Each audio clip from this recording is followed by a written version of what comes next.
আগে বলবে সংস্কারটা কি।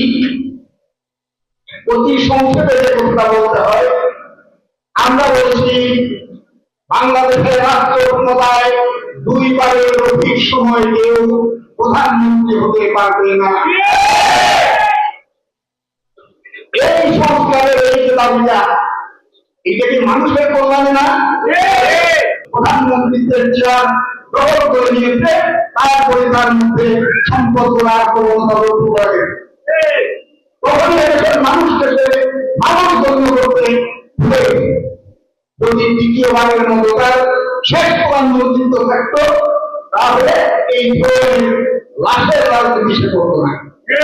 আমরা বলছি দুইবারের বেশি কেউ বাংলাদেশের প্রধানমন্ত্রী চেয়ার দখলে রাখতে পারবেন না। আমরা বলছি রাজনীতিকে পরিবারতান্ত্রিক করা যাবে না। কোন বিশেষ পরিবারের ভিতরে রাজনীতি ঘুরপাক হবে, এইটা আমরা বিশ্বাস করি না। গণতান্ত্রিক পন্থায় গণতান্ত্রিক পদ্ধতিতে রাজনীতি আসতে হবে।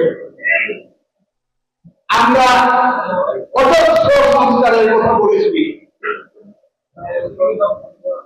এইগুলা বাস্তবায়ন যদি করা যায় অবশ্যই বাংলাদেশ অনেক ঘুরে গিয়ে যাবে। অনেকে বলতেছেন এই মুহূর্তে নির্বাচন দরকার, এই নির্বাচন দরকার, আমরা মনে করি, কিন্তু যে ব্যবস্থা আছে নির্বাচনী ব্যবস্থাপনা, এই ব্যবস্থাপনায় থেকে নির্বাচন করলে কোনো লাভ হবে না। আমরা বলছি প্রশাসনকে